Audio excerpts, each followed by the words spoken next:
iniciamos una serie de lecciones que tiene que ver con la iglesia en Jerusalén.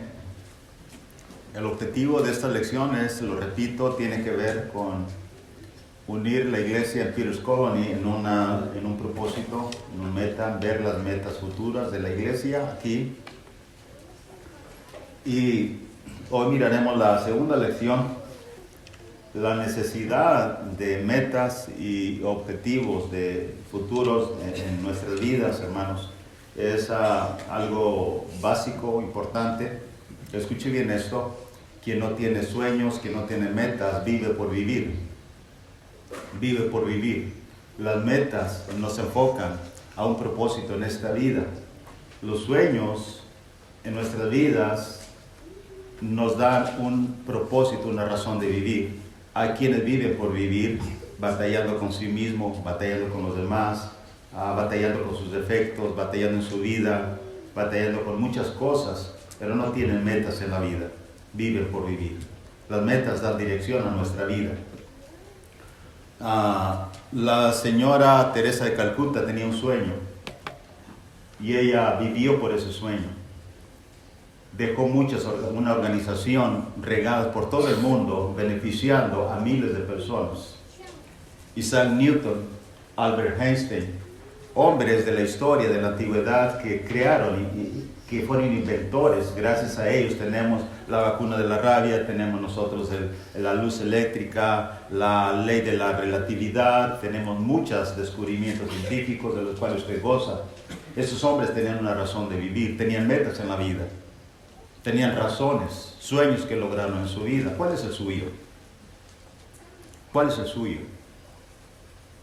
Por eso estamos diciendo, hermanos, que la iglesia en Peter's Colony nosotros tenemos una meta, tenemos un objetivo. De acuerdo a las Escrituras, queremos ser la iglesia que el Señor quiere que sea. Y lo tenemos a través del ejemplo de la iglesia en Jerusalén. ¿Qué tiene que ver la iglesia con la salvación? Mucho. Porque si usted cree y vive por usted, y se cambia y se va a las montañas de Colorado a vivir, porque ese es su sueño, vivir en una cabaña en el estado de Colorado, y va a una iglesia donde la iglesia no es la iglesia que el Señor quiere, ¿tiene que ver con la salvación? Claro que sí. Usted habrá muerto habiendo logrado un sueño, una cabaña y vivir en una montaña en Colorado, pero ir al cielo no, pondrá en riesgo su salvación. ¿A dónde irá usted que encuentre una iglesia que tenga metas y sueños altos? Tiene que ir a la Biblia, una iglesia que tenga metas y sueños de ser la iglesia gloriosa que el Señor quiere. Por eso tiene mucho que ver. Ahora, ¿y qué? Alguien dijo, yo puedo adorar en casa, yo no necesito la iglesia, porque Hechos 2:47 dice la Escritura que el Señor añadía a la iglesia los que habrían de ser salvos. Usted no puede ser salvo fuera de la iglesia. La iglesia, hermanos, si en algún lugar es carente y tiene deficiencias y puede caer en pecado doctrinal, ¿está en riesgo la salvación de los miembros? Claro que sí, porque el que se extravía de la doctrina no tiene al Padre y no tiene al Hijo. Así es que usted ahora es parte del proyecto de la iglesia de Peter's Colony y usted necesita decidir ahora si será alguno de los próximos que se irá como muchos sí fueron, o se quedará a ser posible una meta, un sueño, donde su salvación es parte de. Hermanos, amigo oyente, el sermón pasado miramos que una de las metas de la iglesia de Peter's Colony es crecer, y estamos lográndolo. ¿Por qué? Porque la iglesia en Jerusalén crecía. Y la palabra de Dios y los discípulos se multiplicaban grandemente. Primero 3,000, luego 5,000, y llegó a ser una grande multitud. Así que una característica del reino es el crecimiento. Pero la iglesia no va a crecer si tiene miembros que han dejado de hablar de su Salvador. Y usted y yo tenemos un grande problema. Si ya no estamos hablando del Salvador es porque estamos cubiertos de problemas y situaciones en el matrimonio, en la familia, etcétera, qué sé yo. Usted está olvidando hablar del Señor es porque no son los problemas. Usted ya no tiene el gozo del Señor. ¿Recuerda lo que el Salmo dijo? Devuélveme el gozo de tu salvación y entonces los hombres oirán y te adorarán y clamarán. De ahí que la primera lección debe ya estar en nuestro corazón, dice el Señor, yo quiero volver a sentir el gozo como del eunuco, yo quiero volver a tu primer amor, yo quiero, Señor, ayúdame, yo quiero sentir privilegio de ser salvo y quiero contagiar a otros de esta salvación. Pero en esta ocasión, hermanos, hablaremos ahora, nuestra segunda lección, parte 2, su organización en el trabajo. La iglesia en Jerusalén contiene más de lo que usted cree o imagina. La iglesia en Peter's College debemos reconocer todos, ancianos y diáconos y miembros y equipo, cada uno siendo humildes y pongan en su mente, no sabemos trabajar en equipo. Si usted cree que alguien hay aquí en Peter's College que cree que sabe trabajar en equipo, reconozca en esta mañana que no lo sabe. Necesita aprender. Necesita aprender. Y una de las metas que unen precisamente, no solamente el crecimiento, sino dos, que haya equipos sólidos, que la iglesia esté organizada, no solamente con diáconos y ancianos, sino organizada en el trabajo fiel que Dios quiere. Recuerde esto, nadie de aquí de Peter's College sabemos trabajar en equipo. Nadie. Y usted lo va a notar.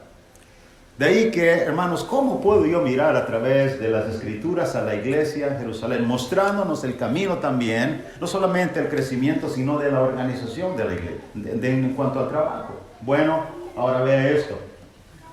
Primero, cuando leemos las Escrituras, miramos, hermanos, que el crecimiento provocó áreas que no estaban siendo desatendidas. A decir verdad, se miraron claramente a otras áreas que ellos no habían visto. Cuando usted va a Hechos capítulo 6, verso 1 al 7, en lo cual ponga su Biblia y estaremos analizando esta parte de la Escritura. En Hechos capítulo 6, versículo 1 al versículo 7. Dice de esta manera, en aquellos días, como creciera el número de los discípulos, hubo murmuración de los griegos contra los hebreos de que las viudas de aquellos eran desatendidas en la distribución diaria. Note bien su raya en su mente, la palabra eran desatendidas, áreas desatendidas, mujeres viudas desatendidas. El primer sermón miramos cómo creciera, ahora hay mujeres que están siendo desatendidas en la distribución diaria. Ahora, hermanos, la implicación es muy sencilla. Ya 12 hombres no eran suficientes para atender las necesidades de la multitud. Eso es. Por eso es que se miraron ciertas áreas desatendidas, es decir, las viudas no estaban recibiendo su distribución diaria. Si usted no sabe qué es la distribución diaria, todavía debe hacerse una pregunta en la mente. ¿Qué es la distribución diaria? ¿Qué es la área que se desatendió o surgió como un área desatendida? Bueno, era la distribución diaria, según el versículo 1. ¿Y cuál era la distribución diaria? Bueno, hermanos, simple y sencillamente era una área de necesidad, sí, pero ¿qué? Ahora podemos también hacer una segunda pregunta, no solamente qué era el área desatendida, sino número 2, ¿quién estaba al frente de la distribución diaria? ¿Por qué se desatendió? Bueno, yendo a las Escrituras sin buscar respuestas en nuestra mente, lo que encontramos en Hechos capítulo 4, verso 32 al 37 es que los apóstoles estaban encargados de la distribución diaria. Usted dice, y de la aplicación también. Y de la oración también. Vea esto. 4:32 al 37 de Hechos. Y la multitud de los que habían creído eran de un corazón y un alma, y ninguno decía ser suyo propio nada de lo que poseía, sino que tenían todas las cosas en común. Con gran poder los apóstoles daban testimonio de la resurrección del Señor Jesús, y abundante gracia era sobre todos ellos. Así que no había entre ellos ningún necesitado, porque todos los que poseían heredades o casa las vendían y traían el precio de lo vendido. Anote el versículo 35. Y lo ponían a los pies de los apóstoles y se repartía cada uno según su necesidad. Apegándonos al texto bíblico, hermanos, significa que los apóstoles estaban al cargo de la distribución diaria. ¿Por qué? Porque todo lo que ellos vendían, sus propiedades, lo ponían a los pies de ¿quiénes? De los apóstoles. De los apóstoles. Ahora, antes de continuar con la pregunta, ¿y qué es eso de poner las cosas a los pies de los apóstoles? Permítanme, hermanos, llamar su atención a lo que dice la siguiente frase. Y se repartía a cada uno según su necesidad. ¿Qué significa eso? Que los apóstoles no eran ellos quienes lo repartían. De otra manera, Lucas, o inclusive también ya en la traducción al español, diría así, y los repartían esos bienes. ¿Quiénes? Los apóstoles. Sino que dice, se repartía para no identificar específicamente que eran los apóstoles. ¿Se fijan eso? Ahora, eso es importante. Ponga atención si está en un equipo de trabajo, porque esto va a ser de trascendencia para usted. Se repartía cada uno según su necesidad. Eso significa que no los apóstoles. Ellos eran los responsables, 12, que se repartieran. Pero ahora hay dificultades. La iglesia, hay áreas desatendidas. Ahora, usted me dice, ¿qué es, hermanos, ponerlo a los pies de los apóstoles? ¿Qué representa eso? Bueno, representa, hermanos, lo siguiente. Ahora, siguiendo con el contexto, verso Bernabé, que era uno de ellos, tenía una heredad, la vendió, lo trajo el precio y lo puso a los pies de los apóstoles. Verso 37 también hizo lo mismo. Él sabía que los apóstoles eran los responsables de la distribución diaria. Las viudas, hermanos, especialmente, que eran las más desamparadas, obviamente que todos aquellos bienes eran repartidos diariamente, y por eso dice la Escritura, la distribución diaria. Ellos tenían necesidad de alimento diario, no había ninguno necesitado. No solamente las viudas eran los que recibían este bien, sino todos. Así puede imaginar una multitud con necesidades en el área de Jerusalén. ¿Y quién está al cargo de esta distribución? Son los apóstoles. Ahora, cuando hablamos de poner a los pies de los apóstoles, hermanos, usted necesita usar el contexto de la Biblia.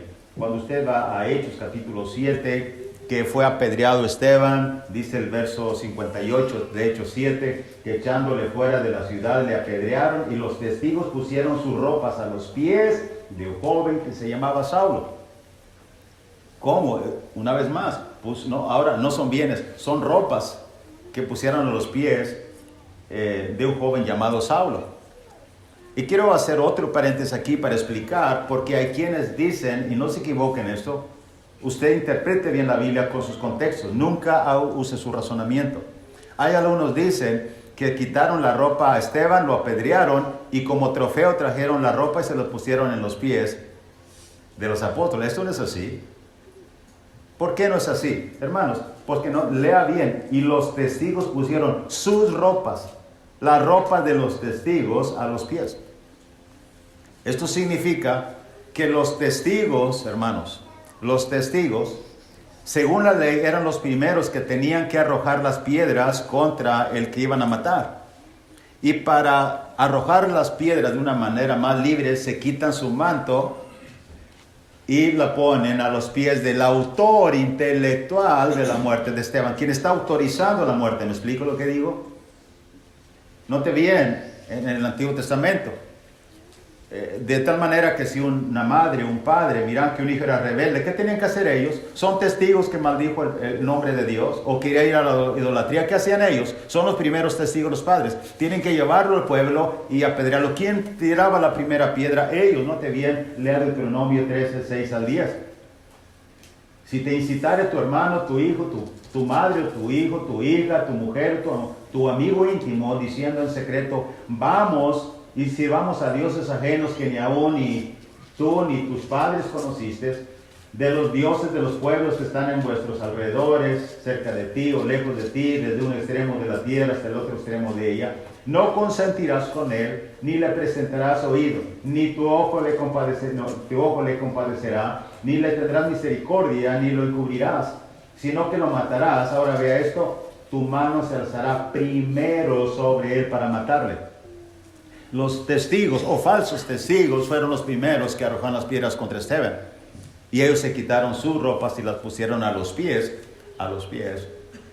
de Saulo de Tarso. Y eso es, hermanos, precisamente, los testigos pusieron sus ropas a los pies. Esto indica inclusive que no necesariamente Saulo tenía que lanzar piedras, pero él era el responsable. Por eso, hermanos, cuando él en Hechos 26 dice, cuando está explicando estas cosas, dice, cuando los mataron, yo di mi voto. ¿Se fijan en eso? Ahora, dice, hermanos, ¿y qué tiene que ver eso con el área de trabajo? Muy sencillo. Hermanos, los apóstoles no repartían a las viudas. Ellos eran los que estaban al frente de la distribución. Ese es el punto. Eso es el punto. Imagínense, 12 para una multitud, predicando y orando y repartiendo. No. Ahora, cuando estamos diciendo que esto puso al descubierto algunas deficiencias en el trabajo, en las áreas, también, hermanos, es verdad que abrió áreas de trabajo. Y cuando una iglesia está creciendo, se abren áreas de trabajo. ¿Ha preguntado algunos equipos en qué puedo ayudar? ¿Está con alegría sirviendo en esa área? Ahora, hermanos, note bien lo que dice el versículo 2 de Hechos, volviendo a nuestro texto. Hechos capítulo 6, verso ahora 2. Dice ellos, no es justo. Entonces los 12 convocaron a la multitud de los discípulos y dijeron, no es justo que nosotros dejemos la palabra de Dios para servir a las mesas. La solución, según los apóstoles, no era dejar un lugar de área de trabajo e ir a ocupar otra área de trabajo. Eso es lo que está diciendo, no es justo y no es correcto y ni es sabio. La pregunta es, ¿quién va a ocupar tu lugar? ¿Quién la va a ocupar? Entonces dice, hermanos, el versículo 3, busquen hermanos de entre ustedes mismos 7 varones de buen testimonio, llenos del Espíritu Santo y de sabiduría, a quien encarguemos de este trabajo, otra área de trabajo. Un trabajo específico, diferente al de ellos. Y nosotros persistiremos, continuaremos en la oración y en el ministerio de la palabra. De la palabra. Esta es la solución. Ahora, usted dirá ahora una cosa, hermanos. Bueno, si no hubiésemos estudiado el versículo anterior, quizás usted estuviera diciendo, bueno, 7 para una multitud. Volvemos al mismo punto.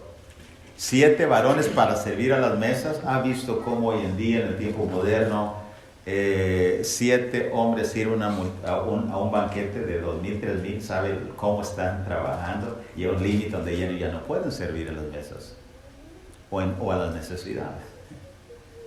Así que, hermanos, es muy sencillo. Lo que estos 7 simplemente tendrían un grupo cada uno para servir a las mesas de una forma organizada. Y ahora estoy pensando cuando el Señor iba a alimentar a 4,000 y luego 5,000. ¿Cuál fue el mandato del Señor Jesús? El Señor es ordenado en todo, desde el Antiguo hasta el Nuevo Testamento. ¿Qué le dijo? Formen grupos, recostados, e inclusive dice la cantidad de grupos. Entonces, hermanos, y los apóstoles sabían servir, sí, seguro los apóstoles también tenían grupos de equipo para servir a una multitud de 5,000. Aquí es donde usted abre la mente por la inferencia necesaria, bíblica. Esa es la autoridad bíblica. Inferimos donde hay un texto para inferir, no inferimos donde hay un texto. Entonces, que alguien explique cómo 7, hermanos, fíjense el argumento bíblico.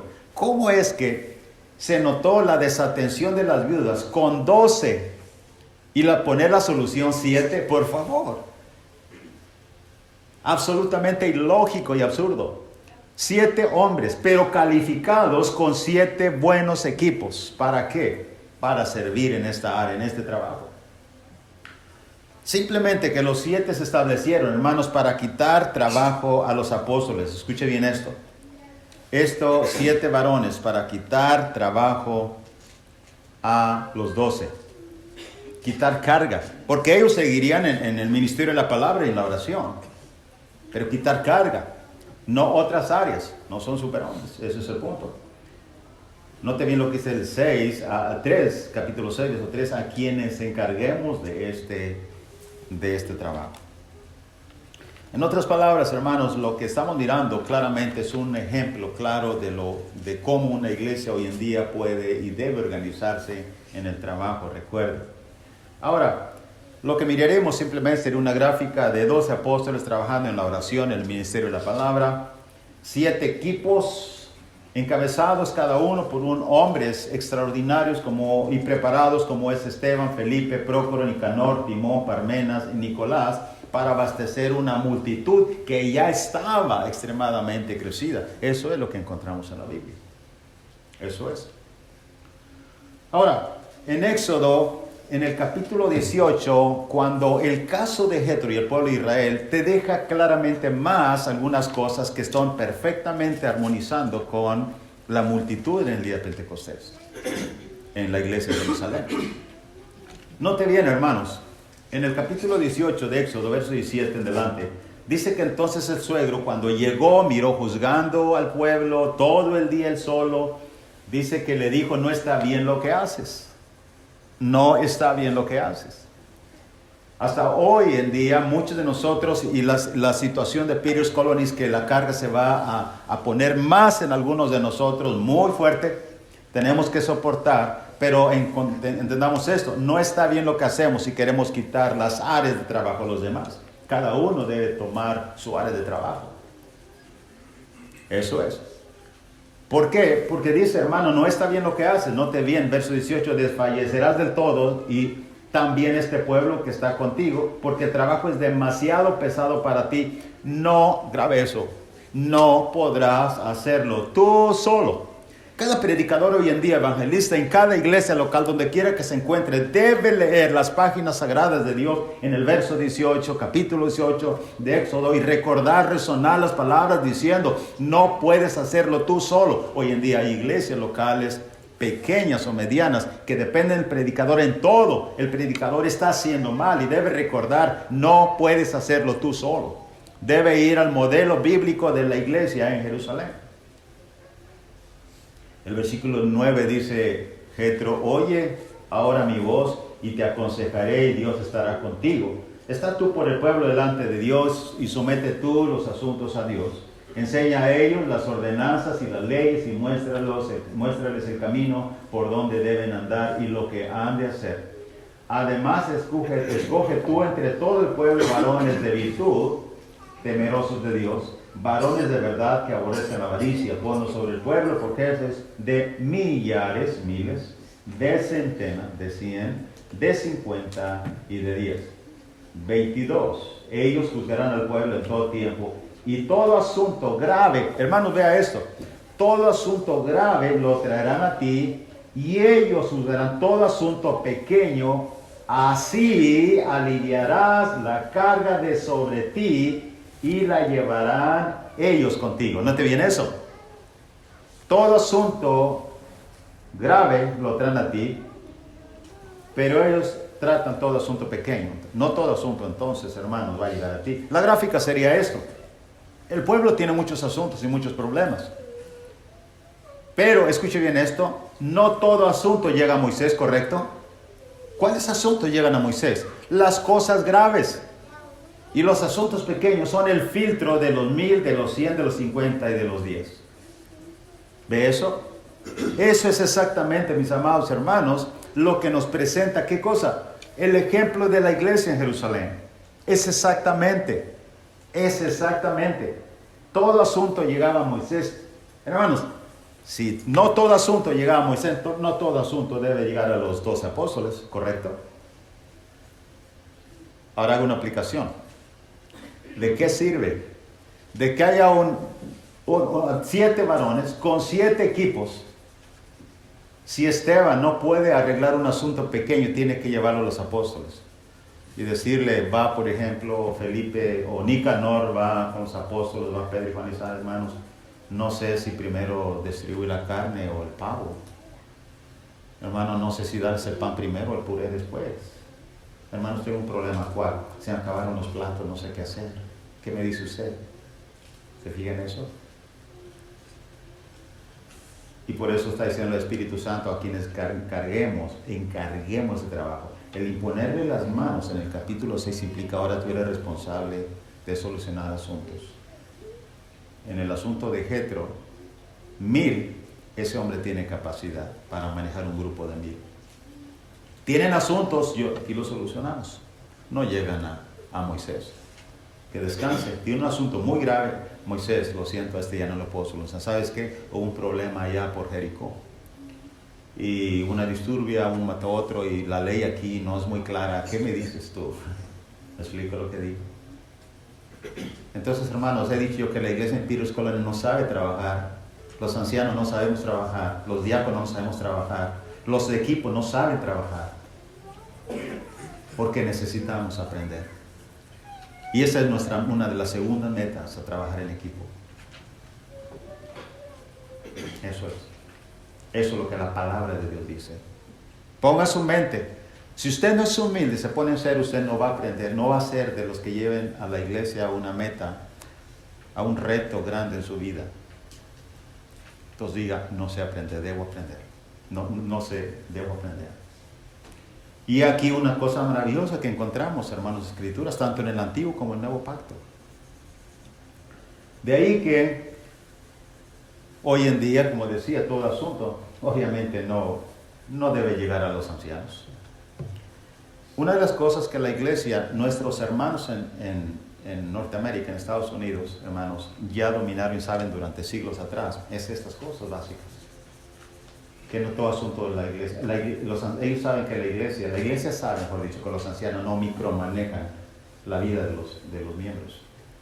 Pero cuando la iglesia hispana, que estamos aprendiendo y lo vamos a lograr, claro que sí, todo asunto quieren decirlo al anciano, todo asunto quieren llevarlo. Hermanos, lo estamos pintando el salón de los niños, pero no sé si sería bueno verde y amarillo. ¿Qué dice usted? Verde parecemos canario y amarillo pues parecemos toronja, orange, no sé. ¿Qué dice? No. ¿Ve? Entonces, hermanos, esto es lo que la Biblia enseña. No Alberto dice, esto es lo que la Biblia enseña. Yo necesito aprenderlo. Ahora, ¿cuál fue el resultado de esta, hermanos, nueva organización en las áreas de trabajo de la iglesia en Jerusalén? ¿Cuál fue? Bueno, hermanos, usted siga leyendo. Los presentaron, verso 6, a los apóstoles, a quien habiendo orado les impusieron las manos, y crecía la palabra del Señor, y el número de los discípulos se multiplicaba grandemente en Jerusalén. ¿Ve eso? En otras palabras,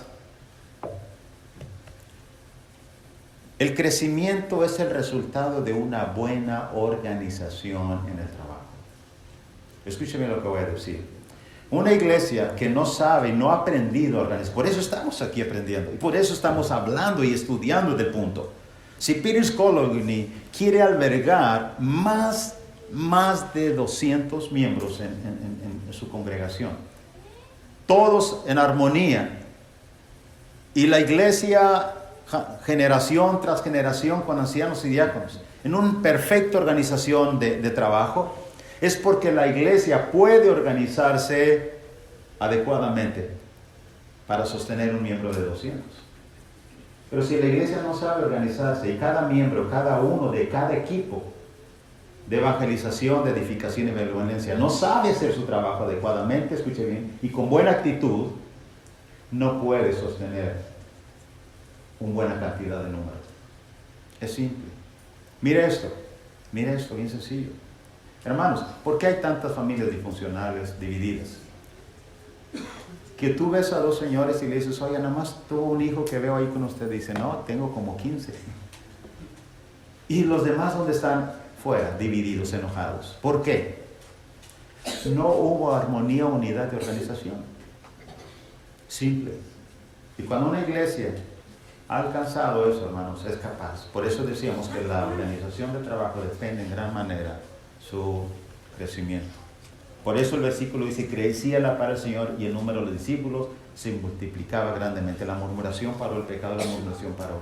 Las viudas ahora estaban contentas. Los 7 estaban dirigiendo grupos y esos grupos estaban contentos y felices trabajando en la iglesia de Jerusalén, y la iglesia no tiene límite, seguía creciendo y seguía creciendo. Así que, hermanos, ¿cuál es la meta para la iglesia en Pérez Colony? Recuerde el asunto, el ejemplo de Jetro, el ejemplo de las 7 hombres, los 7 equipos, recuerde eso. ¿Qué podemos aprender de esta lección? ¿Qué podemos aprender de esta lección? Muy simple, hermanos, el trabajo no lo puede hacer unos cuantos, es por todos. Es por todos. Como dije al principio, ¿cuál es su meta en la vida? Aunque Teresa de Calcuta murió y logró su sueño, el final a donde vaya uno en la eternidad es lo que hace la diferencia. Y la iglesia local es donde nosotros podemos tener seguridad de que vamos al cielo, o tenemos un grande riesgo de ir a la condenación. Si usted sabe, hermano, de una iglesia mejor que Peter's Colony y quiere ir allá a trabajar, excelente, oraremos por usted. Oraremos por usted que vaya, porque es un mejor lugar. Pero Peter's Colony quiere lograr lo que el Señor quiere que logremos juntos. Y una de ellas es organizarnos.